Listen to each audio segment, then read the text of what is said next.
Bonjour à tous et bienvenue pour cet épisode numéro de 119 du Basket Lab, le laboratoire du jeu. Alors aujourd'hui, nous allons faire un react sur le match, le choc entre les Clippers et les Lakers. Alors, rapidement, on va y aller rapidement. Aujourd'hui, on se fait un petit react, donc un podcast sur le match, le choc entre les Clippers et les Lakers, quelques observations tactiques. En plus, c'est rare, hein, c'est pas tout le temps, c'est littéralement pas tous les ans qu'on peut faire un podcast le 29 février. Donc allons-y, petit react sur cet affrontement tactique entre les Clippers et les Lakers. Et vous allez voir que c'est un match qui, pour moi, est un match extrêmement atypique d'un côté, avec des éléments assez bizarres finalement dans cette victoire des Lakers, assez bizarre d'un côté. Et puis de l'autre, on revient aussi sur ce Money Time. Et pourquoi diantre les Clippers ont fait autant de switch? On va essayer de décortiquer tout ça aujourd'hui. Et puis, comme d'habitude, pour soutenir le podcast, c'est très simple. Des petites étoiles sur iTunes ou Spotify, des likes sur YouTube ou un abonnement sur vos plateformes de podcast préférées. Donc, aujourd'hui, dans notre laboratoire de recherche sur le jeu, on va parler du choc entre les Lakers et les Clippers. Bienvenue dans le Basket Lab.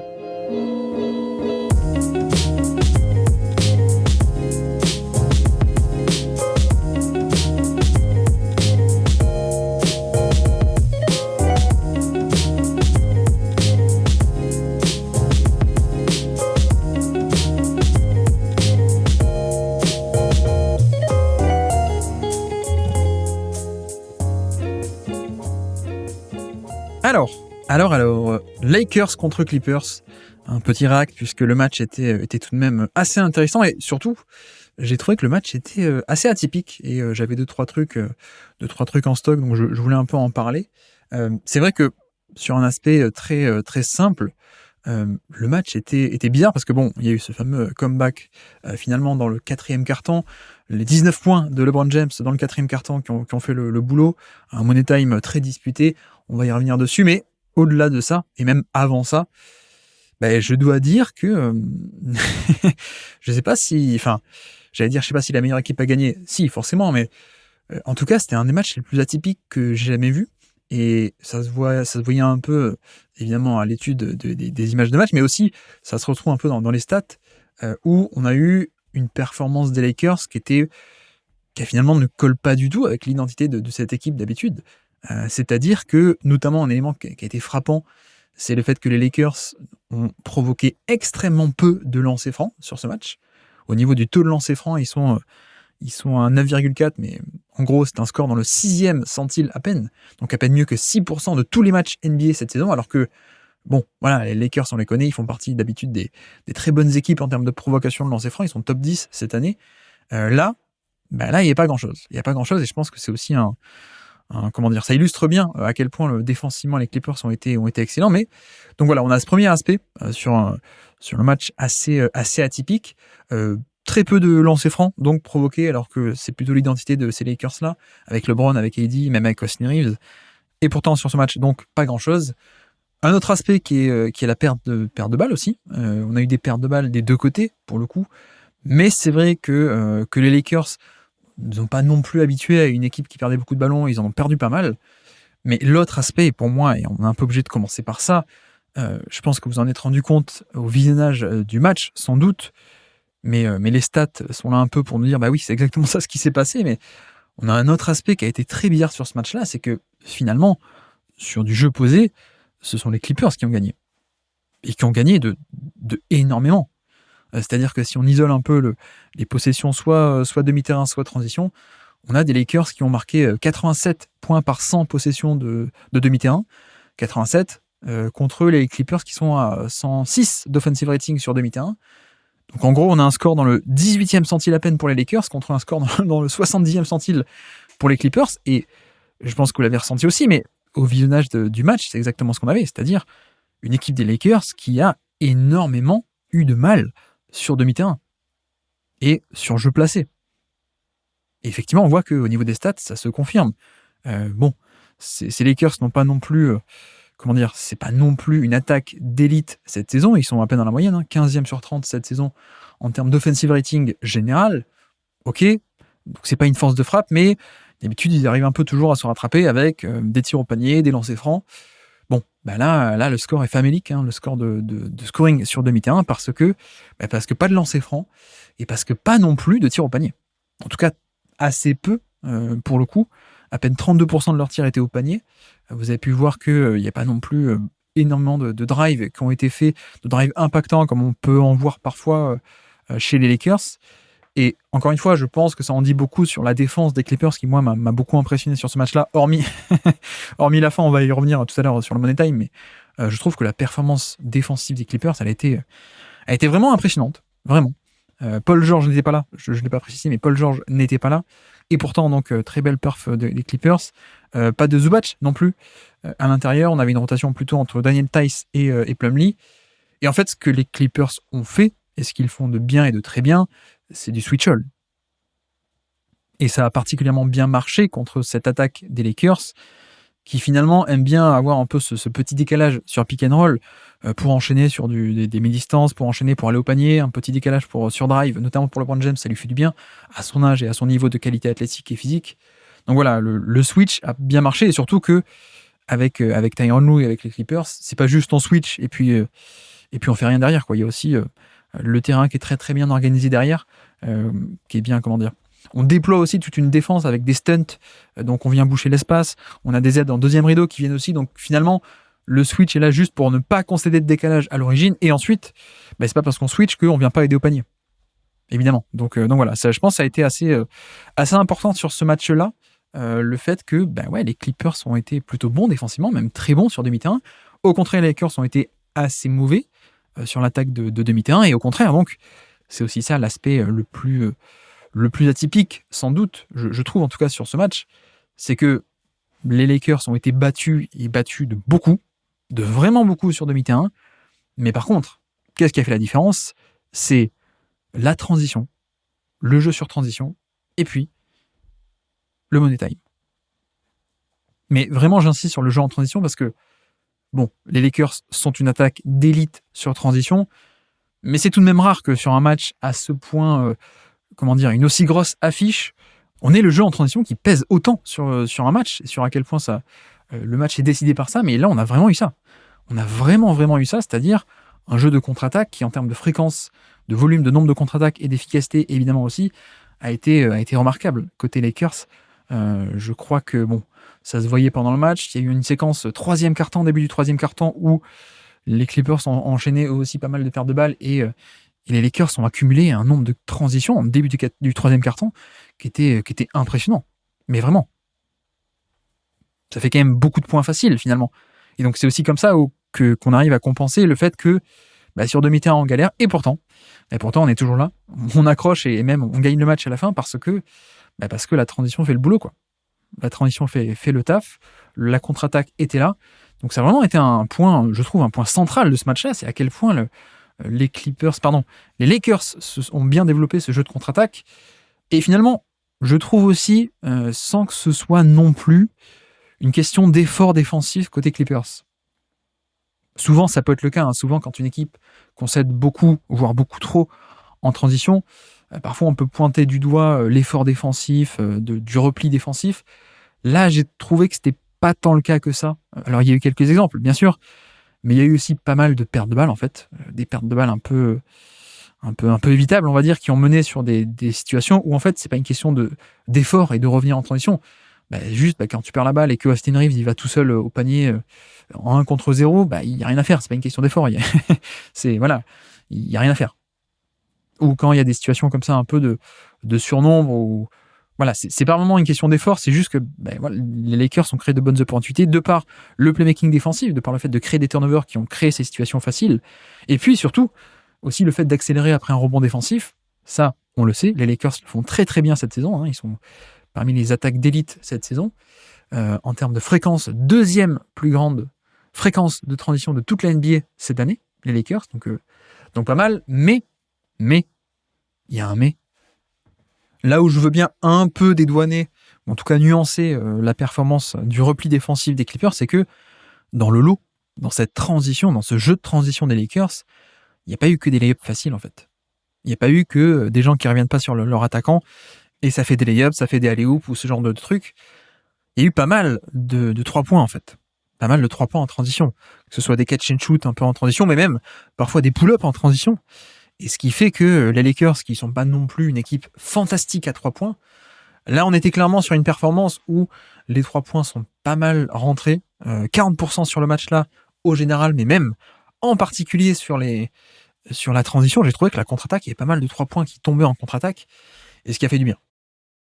Ce qui a vraiment fait beaucoup de bien, ce genre de jump shot qui tombe en transition, parce que voilà, c'est pas une question, encore une fois, pas question d'effort, c'est pas question de vite revenir ou d'être en position, non. Quand t'as un peu d'espace et que tu dégaines le 3 points en transition, voilà, il y a pas grand chose à faire, quoi, dans ces cas-là.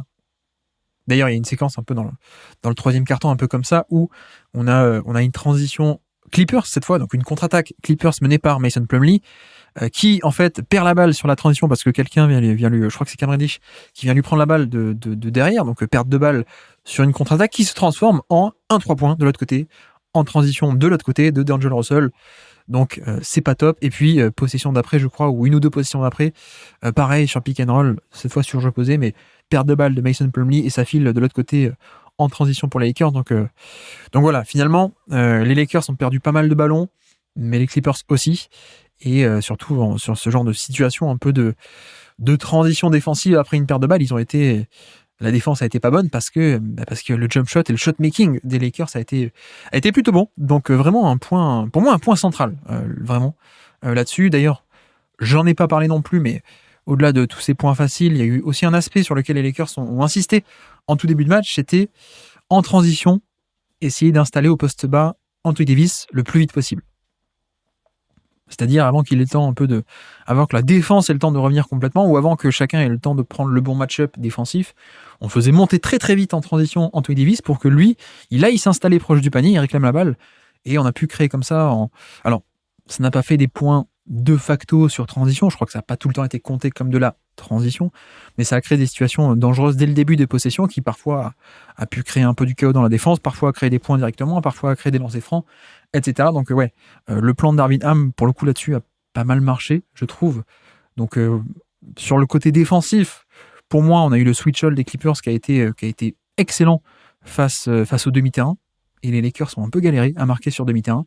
Et puis côté Lakers, mine de rien, heureusement qu'il y avait la transition, et heureusement qu'il y avait cet aspect-là sur lequel ils sont très bons cette saison, mais qu'il a, c'est pas juste qu'il a été très bon, c'est qu'il a été, ça a été un aspect du jeu dominant, je trouve.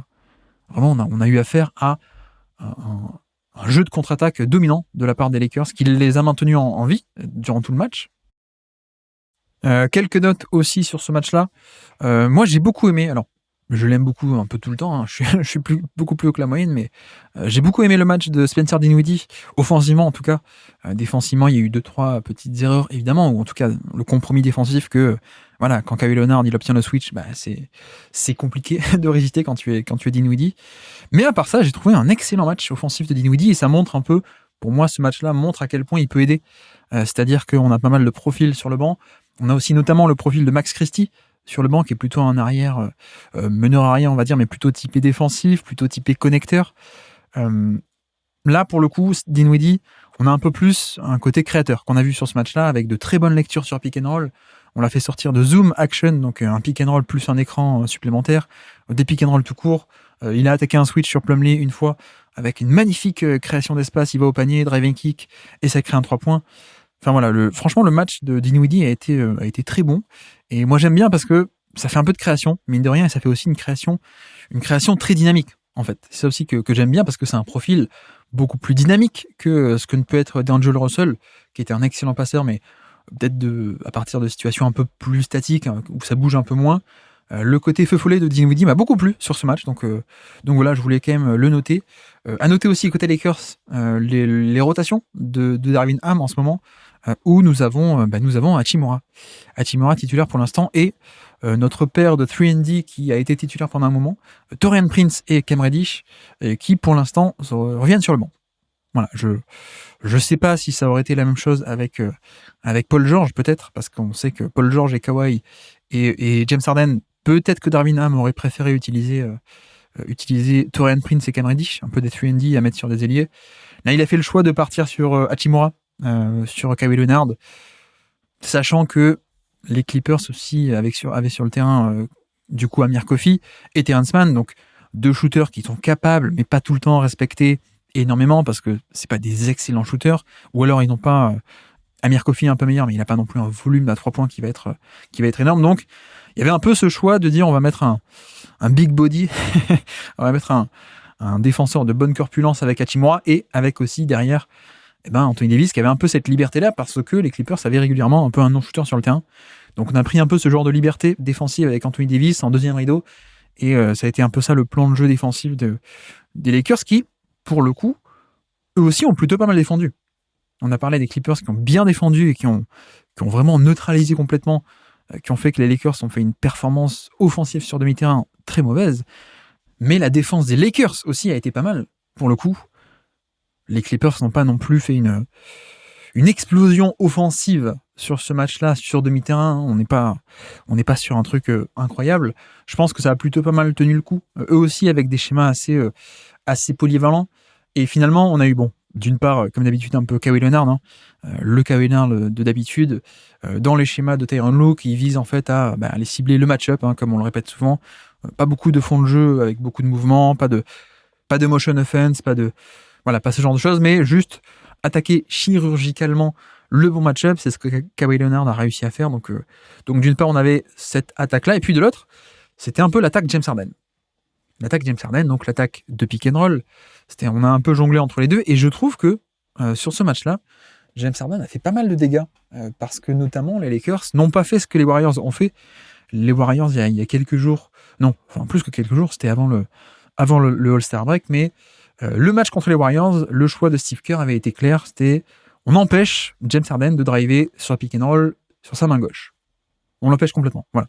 On essaie de l'isoler, on essaie de le laisser main droite, on essaie de mettre la pression sur le ballon au niveau de l'écran et de le forcer à lâcher la balle, ou en tout cas on l'empêche de driver main gauche là où il est le plus à l'aise, évidemment, parce que main droite, il s'arrête, il va pas driver jusqu'au panier, donc il s'arrête plutôt, il lâche la balle, ou alors il prend le pull-up qui est moins efficace. Les Warriors avaient fait ça.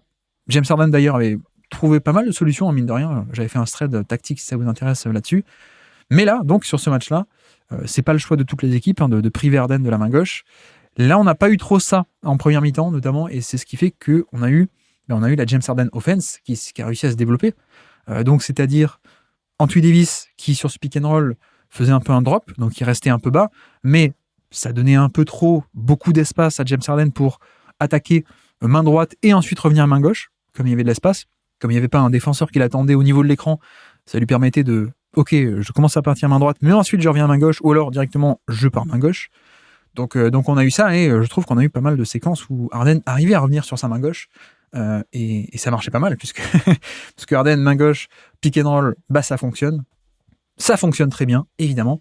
Donc on a eu ça, et puis aussi on a eu ensuite, quand Anthony Davis est sorti, on a eu des minutes de Jackson Hayes, qui lui a été un peu plus dans de la pression sur le ballon un peu plus haut au niveau de l'écran sur les pick and roll, mais là encore James Harden a eu quelques facilités, soit pour tout de même aller main gauche, soit pour ressortir sur son intérieur qui ensuite pouvait faire le passing ou distribuer face à un surnombre. Donc voilà, la James Harden offense a plutôt pas mal marché. Pas mal de choses intéressantes, et juste pour finir, avant de passer au Money Time, pour finir sur ce match-là, mine de rien, on a ce comeback en fin de match, mais comme dit, il y a pas mal de choses un peu particulières, un peu atypiques sur ce match. Je pense qu'il ne faut pas non plus voir que le côté les Clippers se sont effondrés. Pour moi, c'était en dehors de la fin de match. Il ne faut pas retenir que ça, parce que pour moi, c'était un bon match. C'était un bon match de la part des Clippers qui ont des ambitions pour cette année, mais la défense, comme dit, assez impressionnant pour moi, très clairement. L'attaque, même sans Paul George, on a eu un bon Kawhi Leonard et on a eu la bonne James Harden offense, donc c'était parfait pour moi. Et puis surtout, le jeu des Lakers en transition, comme dit, c'est pas tous les jours qu'on en voit autant en termes de volume et en termes d'efficacité. C'est pas souvent que un gros match est décidé à ce point par la transition. Et puis de l'autre côté aussi, j'avais aussi un peu envie de le citer avant le Money Time même, mais au niveau global, les Clippers ont shooté à 3 points à 25%. Voilà, c'est-à-dire que Les Lakers, eux, étaient en plutôt pas mal réussite. 40% à 3 points sur ce match-là. Les Clippers, à peine 25. Donc, parfois on parle de surchauffe. Là, je pense qu'on peut parler un peu de sous-chauffe, mais ça arrive sur ce genre de... Sur un match, on peut avoir beaucoup de variance, évidemment. Donc, ça peut arriver de shooter très bien sur un match ou alors, au contraire, très mal. Mais je veux un peu insister là-dessus parce que pour moi, beaucoup de monde vont retenir la défaite et ce côté comeback, la honte, etc. En vrai, je trouve que la performance, globalement, elle est plutôt bonne, même plutôt très bonne. Et pour insister aussi avec le fait que les Clippers se sont quand même libérés pas mal de bons tirs, et y compris sur le 4e quart-temps, et y compris dans le Money Time même, c'est aussi juste que les 3 points sont quand même pas beaucoup rentrés. Lakers et Clippers ont pris à peu près le même volume de tirs à 3 points. Il se trouve que les Lakers sont rentrés beaucoup plus, et quand on connaît un peu cet aspect aléatoire finalement du shoot à 3 points, voilà, ça fait aussi la différence. Petite nuance à garder en tête, pas trop être sévère avec les Clippers peut-être. Ils ont eu aussi, en un sens, pas trop de chance sur ce coup-là, sur la réussite à 3 points, la réussite pure en fait, réussite un peu aléatoire. Ils ont eu des bons shoots, des bons shooters ouverts sur des bons spots, mais tout n'est pas rentré. Tout n'est pas rentré, même c'est rentré à un taux beaucoup plus bas que la moyenne pour eux, à peine 25%, qui est très bas, qui est même d'ailleurs 25% sur un match, c'est à peine dans le 7e centile, donc à peine 7% de tous les matchs NBA de cette saison ont fait pire. En tout cas, ils ont fait mieux que à peine 7% de tous les matchs cette saison.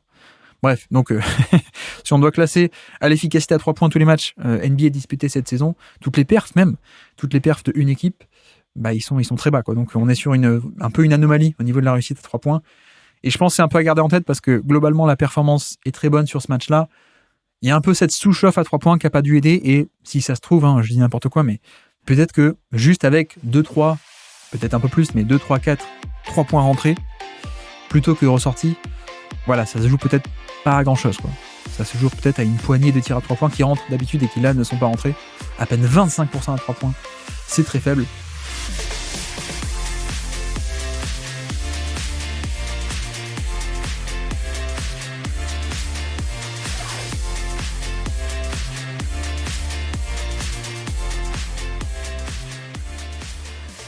Mais voilà un peu pour ce match-là.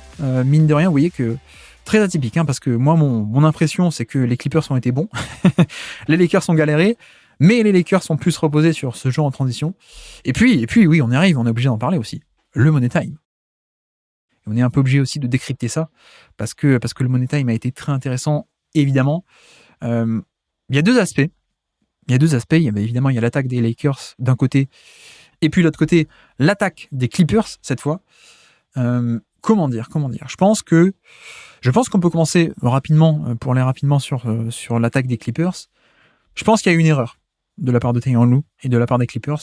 Il y a une erreur dans les choix offensifs et dans le plan de jeu qui a été déroulé, c'est que dans le Money Time, quand les Lakers ont commencé à faire leur comeback, le plan de jeu s'est tourné beaucoup sur on va faire des pick and roll entre petits.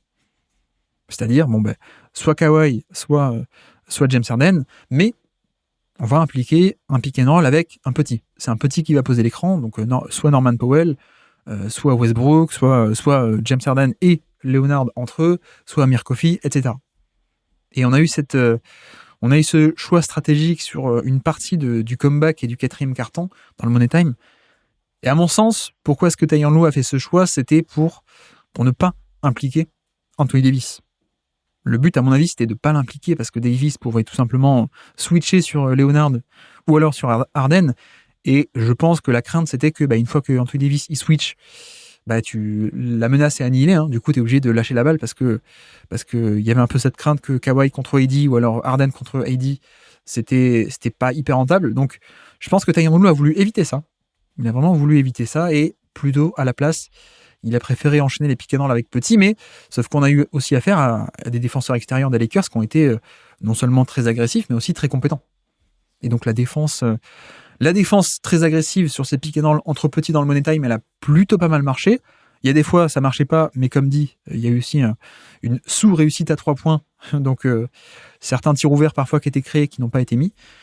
Mais voilà, pour moi, ça a été un peu l'erreur parce que, surtout, en fait, à partir du moment où les Clippers ont un peu changé de cap et que, enfin, dans le Money Time, à la fin du Money Time, à 2 minutes 15 de la fin, on a eu quelques minutes où on ne voulait absolument pas impliquer Anthony Davis pendant longtemps. et on enchaînait des pick and roll entre petits. Et enfin, on a eu un pick and roll James Harden qui a impliqué Anthony Davis. Ça y est, on a enfin sauté le pas côté Clippers sur la fin. On l'a impliqué et que s'est-il passé? En effet, Anthony Davis a switché, mais James Harden a pu driver main gauche. Il a pu faire son ISO contre Anthony Davis et à partir de là, aller main gauche et aller driver jusqu'au panier pour donc 2 points. Donc ça aussi, c'est vrai, je l'ai pas dit, mais enfin si, je l'ai un peu dit avec le pick and roll de James Harden, mais j'ai trouvé en forme. Hein. J'ai trouvé en forme sur son scoring et sur son drive notamment. Mais voilà, on a eu enfin en fin de Money Time, à 2 minutes de la fin, après avoir passé quelques minutes à refuser d'impliquer Anthony Davis, on a eu enfin un pick and roll de James Harden qui l'attaquait et ça a marché. Et puis, juste après aussi, en tout cas un peu plus tard dans le Money Time, pareil, cette fois on ne craint plus d'impliquer Anthony Davis et on a eu une action pareil où c'est Kawhi Leonard qui a impliqué Anthony Davis dans l'action, dans le pick and roll. Il y a eu un switch et Kawhi Leonard a su attaquer ce switch. Il a fait un drive par-dessus et autour de Anthony Davis pour aller jusqu'au panier et scorer à 30 secondes de la fin cette fois. Donc voilà, j'ai pas été hyper fan de ce plan de jeu de fin de match parce que pour moi, je peux comprendre l'idée de pas vouloir impliquer Davis, mais du coup, le problème, c'est que tu ne veux pas l'impliquer pour ne pas avoir un switch et pour ne pas que Anthony Davis étouffe l'un ou l'autre. Sauf que d'une part, on a vu que l'un ou l'autre, Harden ou Kawhi, ils sont capables, et ils l'ont fait. D'ailleurs, la seule fois où ils ont pu le faire, chacun a battu Anthony Davis une fois sur isolation, dans le main time, donc mine de rien, ça a marché. Et puis surtout, l'autre conséquence de ne pas impliquer Davis sur le pick and roll, c'est que, ok, t'étais sûr de ne pas l'avoir en switch, ok. Mais du coup, Davis pouvait rester un peu en safety défensif. Puisqu'il n'était pas impliqué sur le ballon et sur le pick and roll, il pouvait rester en deuxième rideau. Et pour le coup, c'est pas mieux en fait. Hein. C'est quand même pas beaucoup mieux parce que il pouvait rôder autour de la raquette un peu libre en fait. Hein, ce fameux safety, le rôle du roamer, dans le rôle du lawman comme on dit parfois aussi. Donc voilà, en deuxième rideau il était là et il y avait un facteur intimidation ou un facteur parfois de pouvoir effacer ou contrer des tirs au panier. Mais voilà, pour moi, il y a eu ce choix qui a été fait et qui n'a pas été payant parce que ça n'a pas tout le temps développé une bonne attaque, parce que juste, il y a des fois où sur un pick and roll entre petits, on avait une situation, on avait une isolation, on avait un switch peut-être, mais derrière, ça attaquait pas le panier parce qu'il y avait Anthony Davis sous le panier. Donc ça se finissait en pull-up. Ça se finissait en pull-up un peu inefficace. Donc voilà, finalement... Bon, c'est aussi le principe, hein, c'est pour ça qu'Anthony Davis est si fort, c'est que choisis ton poison, en fait. Hein, il peut être à la fois dominant sur le ballon ou loin du ballon. Là, Tyronn Lue a fait le choix de ne pas l'impliquer au début et de le laisser off-ball. Je suis pas sûr que ça a été payant parce qu'il a pu un peu réunir en deuxième rideau. Donc voilà, un peu pour le money time côté offensif des Clippers. Et puis, de l'autre côté, on y arrive, on est obligé d'y arriver. Le match... Le money time de LeBron James, donc, et des Lakers. Et là, je pense que de suite, bon, j'élimine un peu toute la partie, la première moitié du quatrième quart-temps où il y a la transition, il y a des 3 points, il y a des 3 points en transition aussi, où les Lakers commencent à remonter. On va dire qu'on peut commencer autour de la 5e, 6e minute, à partir du moment où on a commencé le vrai money time à dérouler le plan de jeu classique, c'est-à-dire la balle à LeBron James, un pick and roll pour lui obtenir un switch. Voilà, le classique, hein, le classico del Madrido, comme diraient certains. mais oui, c'était le classique, on le connaît, c'est toujours pareil. Dans le money time, juste on donne la balle à LeBron James, on lui donne un écran, voir comment la défense réagit aussi. Parce que soit la défense fait un switch et LeBron peut attaquer le switch d'une manière ou d'une autre, soit sinon, il n'y a pas de switch, et donc il y a aussi une manière de... s'il n'y a pas un switch, ça veut dire qu'il y a peut-être 2 sur le ballon, et donc ça libère une passe un peu facile sur le roll, du pick and roll, ou plein d'autres façons comme ça. Donc voilà, le classique pour le money time des Lakers, ballon à LeBron, un pick and roll, un écran, et on voit ce qui se passe. Et là aussi, je pense que beaucoup de monde, beaucoup de fans des Clippers vont râler, mais là pour le coup, moi je vais le défendre. Je vais défendre Tyronn Lue, et vous avez le droit de pas être d'accord avec moi, ce n'est que mon interprétation en plus, mais je pense que... En un sens, je suis d'accord avec ce qu'a voulu faire Tyronn Lue, même si beaucoup ont râlé que pourquoi concéder des switches? Pourquoi est-ce que, si vous êtes les Clippers, pourquoi avoir concédé autant de switches faciles? Parce que c'était pas des switches que LeBron a été obligé de forcer. Comme on s'en souvient, il y a le fameux match il y a 4 ans, la chasse au Lou Williams, le choc avant le Covid, c'était Lou Williams. Lou Williams ne voulait pas switcher. LeBron, il y allait quand même. Il arrivait à la fin à obtenir le switch. Là, par contre, c'était pas ça. Là, c'était un switch automatique. Et c'est peut-être ça qui énerve aussi les fans des Clippers, et je peux comprendre. On n'a même pas eu à se battre pour obtenir le switch et donc le mismatch. Les Clippers offraient ça de suite. Mais je pense que, si je devais un peu argumenter pourquoi est-ce que Tyronn Lue a fait ça, je pense que c'est aussi en rapport à LeBron James et à l'état de santé, non, mais en tout cas, où est-ce qu'il en est, LeBron James, dans sa carrière, en termes de physico-athlétique. C'est-à-dire que je pense qu'en effet, il y a 4-5 ans, faire ça, c'était un peu dangereux. Je pense qu'aujourd'hui, ça se défend, vu quelle défense ensuite Tyronn Lue a déployé autour. C'est-à-dire que l'idée, en fait, pour vous dire, l'idée pour moi, c'était on switch pour ne pas concéder un décalage sur le pick and roll. C'est-à-dire que, imaginez vous êtes en drop, imaginez vous êtes donc c'est-à-dire le défenseur Daniel Theis, il vient sur l'écran, mais il reste bas par rapport à l'écran, on fait un drop. Le problème, c'est que faire un drop, ça laisse un peu d'espace, et même un peu trop d'espace pour LeBron James, qui peut, à ce moment-là, profiter de ce petit décalage créé par l'écran pour prendre de la vitesse et pour aller au panier. Il y a un peu toujours cette menace avec LeBron, du drive contre le drop, donc voilà. Et puis, si tu fais du edge, si tu fais une prise à 2, ou alors tu fais une prise à 2 très agressive ou juste un peu agressive, juste 2 sur le ballon, ça libère le passing. Ça déverrouille le passing de LeBron qui peut passer par-dessus la prise à 2, punir cette prise à 2, ça déroule derrière parce que comme il y a 2 sur LeBron, il y a un surnombre. Donc voilà, vous voyez que le drop, ça peut être dangereux par rapport au fait de laisser trop d'espace à LeBron pour driver. Et le edge, monter au niveau de l'écran, ou alors monter au-delà du niveau de l'écran, un hard edge ou un trap, une prise à 2, une trap carrément, ça peut déverrouiller aussi, ça peut laisser le passing de LeBron James vous punir.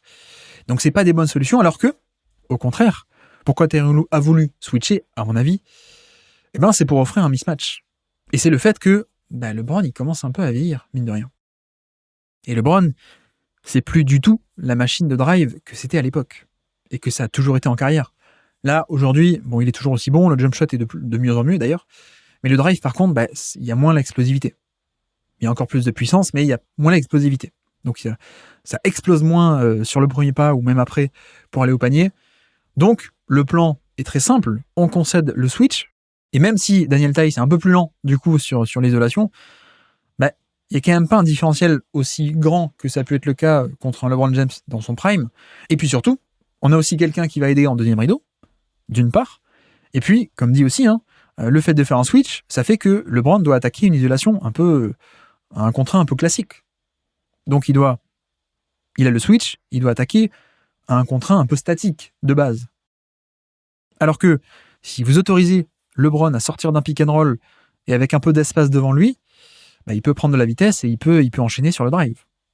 Donc pour moi, le choix, c'était ça, on fait un switch pour ne pas lui offrir un peu ce surplus d'espace et de décalage et le forcer en fait à attaquer une situation un peu plus statique en fait, une isolation, un contre un peu plus statique, où il a plus forcément tout le temps le premier pas, sachant que derrière on a peut-être aussi une aide au panier, d'une part, et puis surtout, c'est ça aussi que peut-être tout le monde n'a pas assez relevé, je trouve à mon sens, c'est que on n'était pas seulement sur un switch. Alors, la première possession, oui, et du coup, LeBron a pu tranquillement s'installer, le 1 contre 1, il a pu prendre le pull-up à 3 points, un step back, il l'a mis, mais bon, certes, il l'a mis, mais vous voyez que je pense que si vous êtes la défense des Clippers, vous préférez que LeBron prenne un step back plutôt qu'il aille au panier. Déjà, première chose, il y a une différence de rentabilité qui est énorme. Donc, ok, la première possession, il a eu de l'espace, il a eu le temps, et il n'a pas attaqué sur drive parce qu'il a plus trop les jambes. Il a attaqué Daniel Theis sur un step back. Et c'est rentré, ok. Mais ensuite, quel a été l'ajustement immédiat de la part de Tyronn Lue ? En fait, c'est pas de faire seulement un switch, mais un switch and double. C'est-à-dire, certes, au niveau et au moment de l'écran, on switch, mais en fait, c'est un faux switch parce que c'est juste une prise à 2 à retardement. Au niveau de l'écran, on change, donc on lui offre Daniel Theis, mais en fait, avec 1 seconde ou 2 secondes de décalage, nous avons Terrence Mann qui arrive. Et donc, en fait, ça se transforme de facto en une prise à 2, mais à retardement. Et l'avantage, c'est que plutôt que de faire une vraie prise à 2 où LeBron peut lire, passer par-dessus la prise à 2 et passer vers le poseur d'écran qui est en train de rouler au panier, Ben là, c'est une prise à 2 à retardement et LeBron, il est en 1 contre 2. Et il n'y a pas le poseur d'écran pas loin, si vous voulez, pour recevoir une passe et pour aller attaquer le surnombre. Non. Là, on switch, donc, ok, 1 contre 1. Et puis ensuite, il y a la prise à 2 qui vient. Et donc, notamment, on faisait venir Terrence Mann depuis la main droite de LeBron James. Il y a Terrence Mann qui venait, qui accourait pour faire une prise à 2. Et donc, voilà, le schéma, c'était un peu un switch and double. C'est ça, surtout.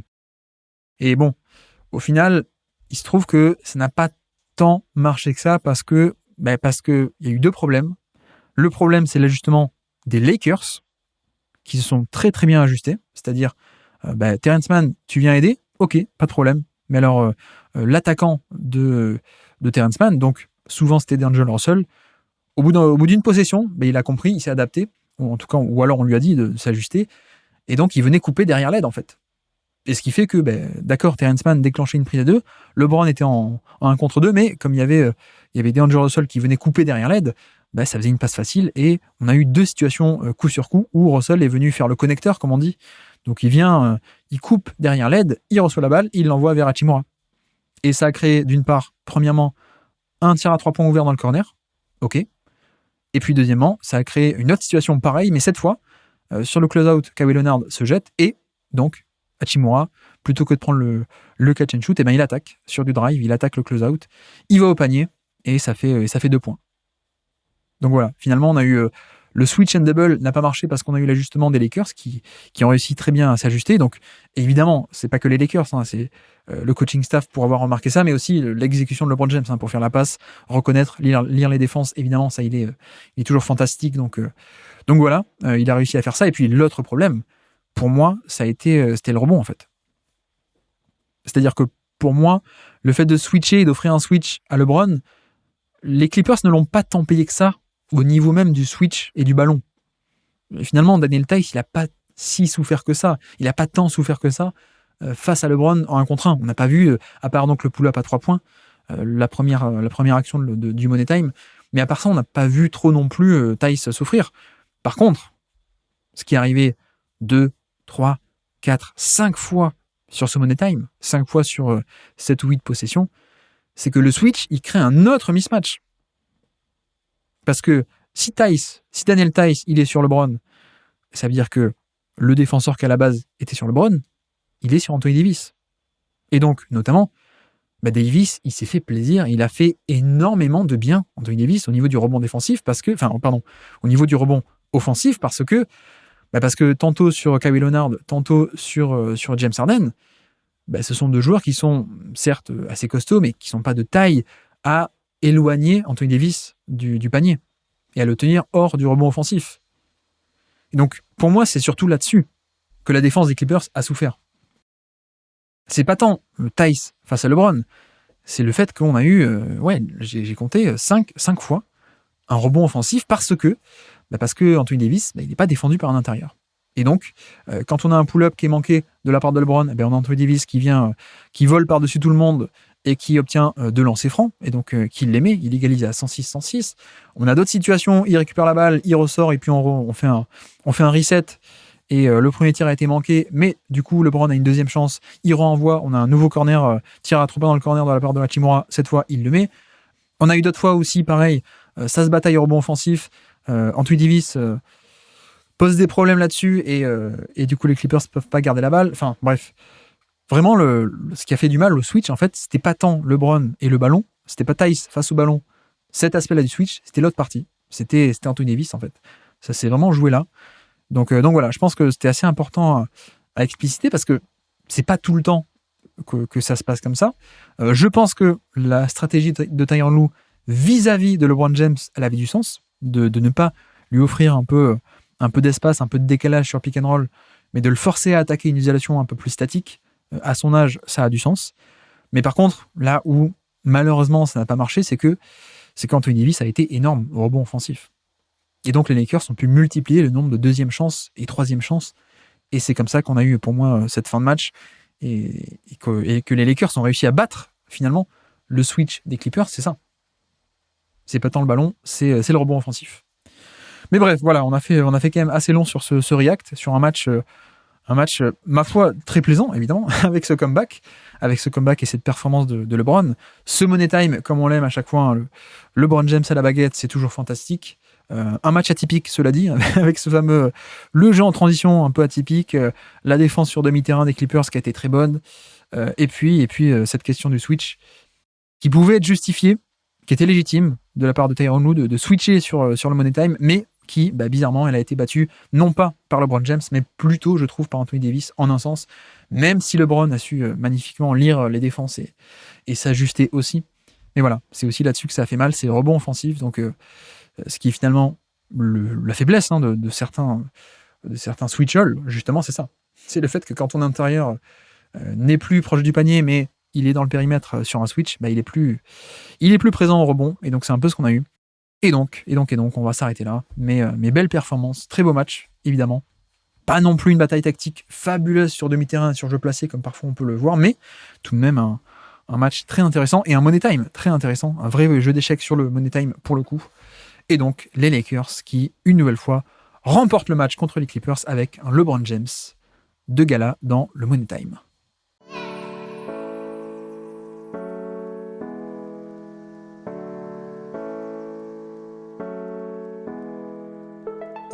Merci à tous d'avoir suivi cet épisode, j'espère que ça vous aura plu, bien entendu, et j'espère que j'aurai été assez clair sur ces fameux reacts. Je veux pas faire de promesses, mais peut-être qu'on le fera en Twitch un de ces jours, peut-être vendredi, peut-être lundi, je ne sais pas. Mais voilà, en tout cas, si ça vous intéresse, j'ai aussi fait un thread tactique sur ce Money Time pour voir les images. Peut-être je le mettrai d'ailleurs en description de cette vidéo ou de ce podcast. Si ça vous intéresse de voir les images que j'ai un peu décrites aujourd'hui, un peu expliquées en images, je vous renvoie vers ce thread-là. Donc voilà pour ce match qui, encore une fois, un match je trouve extrêmement atypique où les Clippers ont été meilleurs, sauf à la fin. Et comme diraient beaucoup, c'est peut-être un peu là que ça compte, hein, c'est la fin. Le match est sur 48 minutes. Mais bref, victoire des Lakers au finish. Et nous, de notre côté, eh bien je ne sais pas. Est-ce qu'on se retrouve lundi pour l'hebdo ou est-ce qu'on se retrouve avant ? Ce sera la surprise, mais au grand maximum, on se retrouve lundi matin, comme tous les lundis matins, pour l'hebdomadaire du Basket Lab, vous le savez. Et donc, sur ce, je vous remercie de m'avoir écouté jusqu'au bout. Un grand merci à tout le monde pour toutes vos petites étoiles sur iTunes, Spotify, les petits likes, les petits RT, ça fait plaisir et ça fait grandir le podcast. Donc merci à vous, merci beaucoup. Et moi je vous dis à très bientôt. Ciao.